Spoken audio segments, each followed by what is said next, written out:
हैं। हमें ये साबित करना है कि ये औरतें अकेले नहीं हैं, ये सिर्फ 100 ख़ानदान नहीं। बलूच नस्ल खुशी के ख़िलाफ़ जारी इस तहरीक का आज 44वां दिन है। ये तहरीक तुर्बत से होते हुए इस्लामाबाद तक पहुँची है और ये तहरीक बलूचिस्तान में होने वाले जारी नस्ल खुशी के ख़िलाफ़ है। इस तहरीक से जुड़े हुए हर शख्स का मैं दिली मशकूर हूँ कि उन्होंने रियासती जब तशद्दुद और FIR के होने के बावजूद भी हमारा साथ दिया और हमारे काल पर उन्होंने बलूचिस्तान भर में एहतजाजी मुजाहरे की और पाकिस्तान में जितने लोग हमारे इस तहरीक के साथ हैं हम उनकी भी मशकूर है। हम आपसे फिर गुजारिश करना चाहते हैं क्योंकि हमारी तहरीक का तीसरा फेज़ शुरू हो चुका है और इस तीसरे फेज़ में हम अपनी तहरीक को पाकिस्तान भर के साथ साथ पूरी दुनिया से हम सपोर्ट चाहते हैं।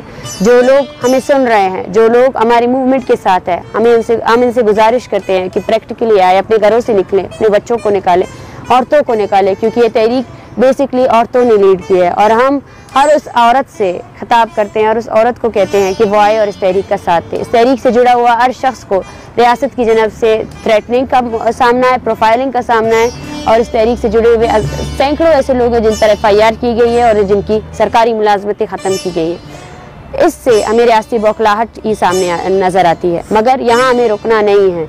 हम आप सबसे गुजारिश करते हैं, आप जहाँ भी है, यूनिवर्सिटी, कॉलेज, घर, वहाँ पर हमारी इस तहरीक का साथ दें। आप वीडियो पैगामात के ज़रिए हमारी इस तहरीक का साथ दे सकते हैं। आप एहतजाजी धरनों के ज़रिए, एहतजाजी प्रोटेस्ट के ज़रिए हमारी इस तहरीक का साथ दे सकते हैं।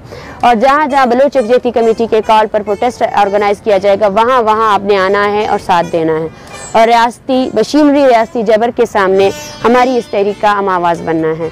हमें ये साबित करना है कि ये औरतें अकेले नहीं हैं, ये सिर्फ 100 ख़ानदान नहीं हैं, बल्कि हम सिर्फ बलोच के लिए नहीं बल्कि पाकिस्तान समेत जहाँ जहाँ इंसानी हुकूक की पामालियाँ हो रही हैं उन सब के ख़िलाफ़ हम निकले हैं और उन सब को इस तहरीक के साथ जुड़ने और इसकी इज़हार यकजहती करने के लिए रिक्वेस्ट करते हैं।